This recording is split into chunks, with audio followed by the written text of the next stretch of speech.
Mire, lo sobrenatural por propia definición está más allá de toda posibilidad de conocimiento. Yo siempre utilizo esta analogía. Imagínense que esta habitación es nuestro mundo. Acá nacemos, acá vivimos y acá moriremos. Si alguien hiciera alguna observación acerca de elefantes rosados que vuelan y que existen más allá de estas paredes, estaría haciendo una afirmación sin sentido, simplemente porque no es ni verdadera ni falsa. Es decir, estaría hablando de cosas que nunca podrían comprobarse. Vivimos en el mundo de la experiencia, en el mundo natural.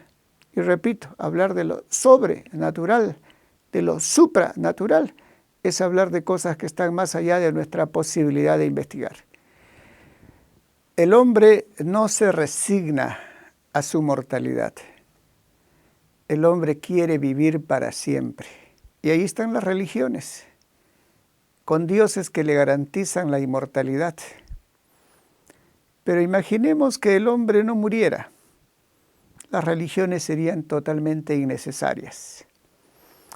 Yo creo que el hombre, en tanto parte de la naturaleza, debe empezar por reconocer que si está sujeto a las mismas leyes naturales que rigen el mundo natural, entonces tiene que aceptar que la muerte es parte de la vida.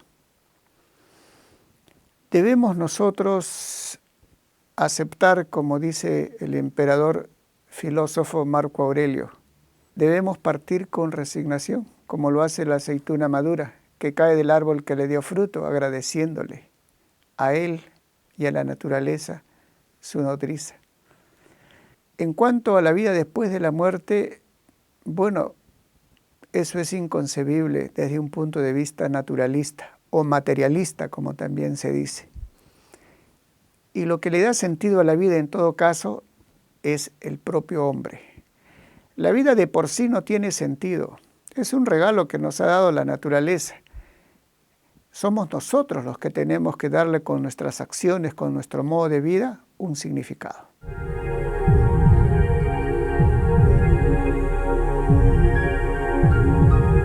Bueno, seguridad al 100% es un poco difícil.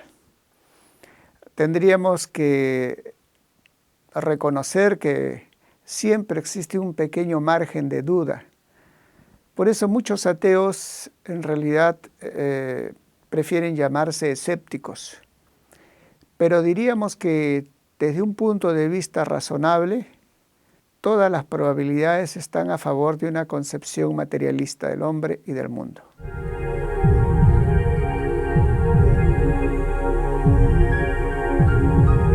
Es un tema muy interesante. De hecho, quienes se han ocupado del tema han señalado de que la religión tiene múltiples orígenes. Hay raíces sociales, hay raíces psicológicas, hay raíces ideológicas. Uno de los enfoques que me ha parecido siempre de los más interesantes es, por ejemplo, el de Ludwig Feuerbach, que nos habla de la religión como resultado de un proceso de alienación.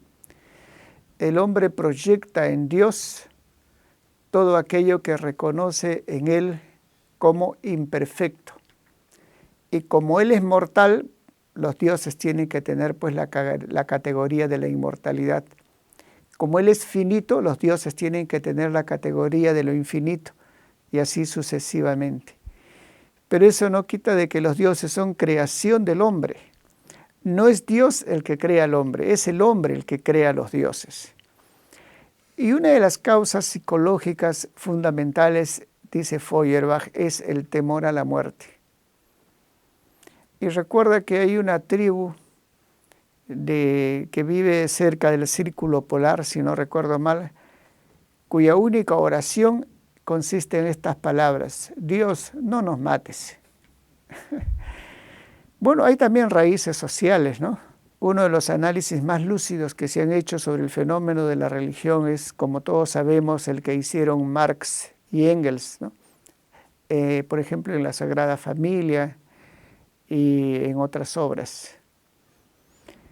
Y todos conocemos esa famosa frase que a veces citada fuera de contexto se presta a muchas interpretaciones equivocadas, ¿no? Que la religión es el opio del pueblo, ¿no? Bueno, yo comparto este punto de vista. No solamente creo de que la religión no tiene, digamos, desde un punto de vista racionalista, no debe tener cabida, sino que además es peligrosa. Y basta mirar atrás la historia de la humanidad y la historia actual, ¿no? Cómo los hombres se han matado, se han enfrentado por creencias vanas, ¿no? Pensando que su Dios es el único, el verdadero.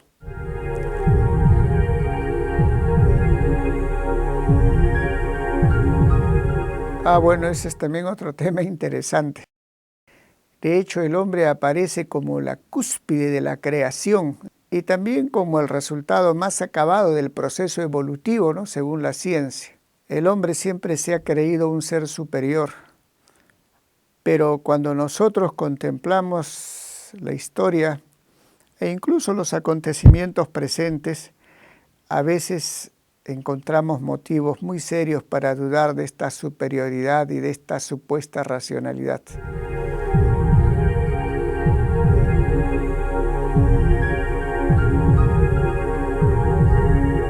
Bueno, ya hemos hablado acerca de la filosofía y de la ciencia.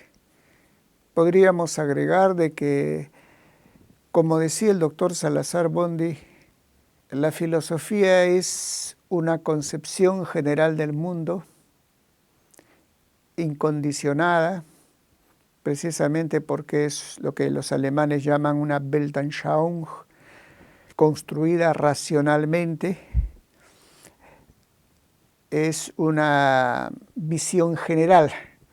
En cambio, la ciencia es un saber selectivo. Rigurosamente hablando, no hay una ciencia de lo general. Toda ciencia selecciona un sector de la realidad para convertirlo en objeto de su investigación.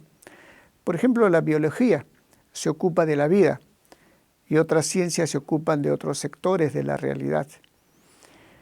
Ambas tienen en común, como ya lo dijimos, que utilizan métodos que se apoyan en la razón, pero lo hacen desde perspectivas distintas.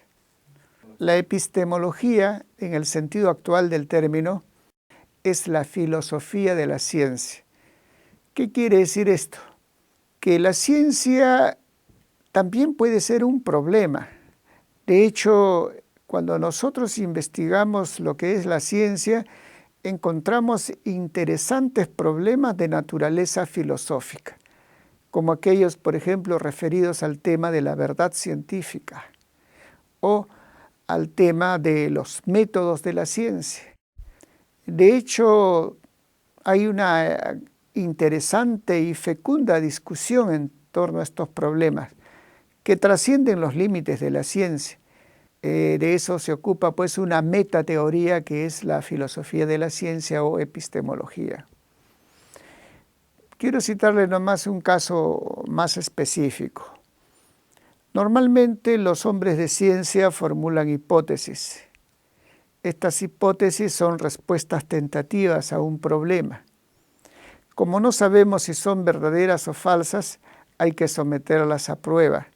Se dice entonces que la hipótesis se somete a contrastación. ¿Cómo se somete a contrastación? Extrayendo de ellas una consecuencia observable. Por ejemplo, si P, entonces Q. Si no se da Q, entonces se rechaza P. Se supone pues que no se confirma la hipótesis. Pero en el supuesto caso de que se diera Q, se considera que la hipótesis ha sido confirmada vía la experiencia.